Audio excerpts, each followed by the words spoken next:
Well, it seems the government has its hand in pretty much everything these days, including your child's food. First Lady Michelle Obama pushing a new health initiative in public schools, capping calorie counts and serving some pretty, well, off-the-wall meals, especially if you're a 10-year-old. Meals like hummus and black bean salad. Now, kids are creating a black market for sweets. They're tossing the uneaten lunch in the trash. A lot of them just, frankly, going hungry.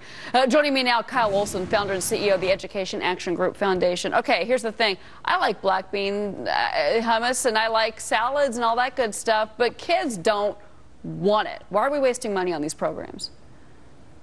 Well, we've got bureaucrats in Washington, D.C. who believe they know what's best. They're taking the place of parents, and they passed these regulations about what government schools will feed kids.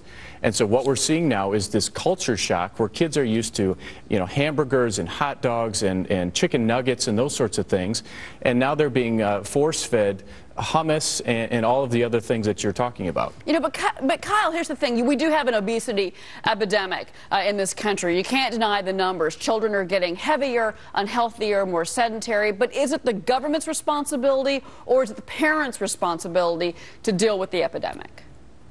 No, it's the parents' responsibility. Parents need to be involved. But they're not dealing with it, Kyle, to be honest with you. I mean, look at the numbers. Kids are ballooning right now. Then they need to be. And we as a society, not as a government, but we as a society need to step up and say, we need to fix this, and we need to get kids in soccer programs, or we need to figure out ways to get kids to exercise more. But simply passing regulations from Washington, D.C., this top-down mentality, it is not working, because what we're seeing is kids that are capped off at 850 calories for a lunch then are supposed to go out to a football game or football practice or something like that, and it's just not working. 70% of kids in Wisconsin boycotted cafeteria food on Monday. Here's the thing. I boycotted cafeteria food when I was a kid. It's horrible. What's any different now? Why is this so alarming now versus what we were doing back when we were children?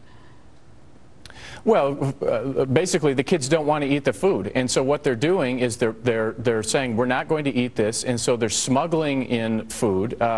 We wrote about the example where kids are actually smuggling in chocolate syrup because chocolate milk is now banned, and they're actually selling it by the squeeze.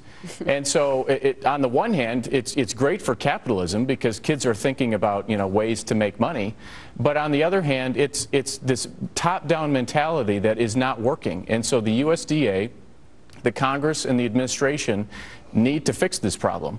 But is throwing more money at the problem, I think, really the issue? And I think especially when you've got massive budget deficits, $16 trillion in debt.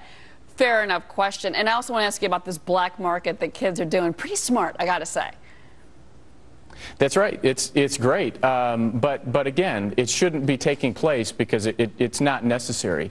And what we keep hearing is that, well, we just need to spend more money. And we hear that all the time from schools, is that, well, we just need more money in order for, graduation rates to increase or test scores to improve, those sorts of things. But if you look at schools in Washington, D.C., New Jersey, where some schools spend over $26,000 per student, simply spending more money is not fixing the problem. You made a very interesting comment. Before I let you go, I want to ask you about this. You basically have said if Mitt Romney wins the election, these regulations are going to pose even more problems. What do you mean by that?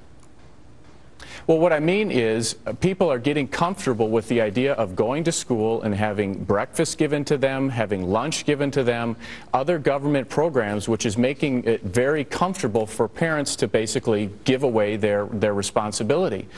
And so if we elect politicians who go to Washington, D.C. and say, look at the debt, look at the deficit, and say, we can't continue this anymore, we have got to cut back on these programs, what we're going to see is a confrontation among the takers and the makers. And so Greece and the protests that we've seen in Europe, I'm afraid, will come to America. I can't wait to see those elementary kids pulling a little Grease action in second grade. Anyway, Kyle, thank you very much. I'm stuck on the black market thing. Good for them. Thank you, Kyle. That's right. Thank you. All right. Meanwhile, let me ask you this. Does your kid have what it takes